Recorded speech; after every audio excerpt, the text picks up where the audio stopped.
BNP যদি ক্ষমতা আসে জনগণের ভোটে, সেক্ষেত্রে আমাদের প্রবীণ সাংবাদিকরা এবং সেক্ষেত্রে আমি বিএনপির কোনো পরিকল্পনা আছে কিনা, যে 60 বছর বয়স হওয়ার পরে অনেকে দেখা গেলো যে বেকারের ভিতরে পড়ে যায় বা নানান ধরনের সংকটে পড়ে, সেক্ষেত্রে সরকারিভাবে কোনো পেনশনের ব্যবস্থা বিশেষ করে সাংবাদিকদের করার কোনো প্ল্যানিং আপনার আছে কিনা? ধন্যবাদ আপনাকে। যেই বিষয়টি বলছেন, এরকম প্রত্যেকটি শ্রেণী পেশা মানুষের বিভিন্ন রকম দাবি দাওয়া, বিভিন্ন সমস্যা আছে। বাংলাদেশের বর্তমান বাস্তবতায় হয়তো আমাদের সকলকে একটু ধৈর্যশীল হতে হবে।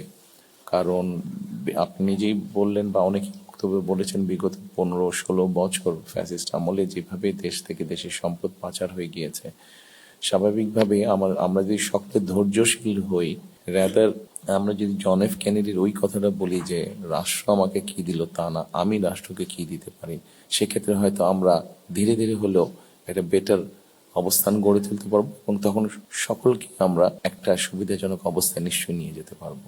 Thank you.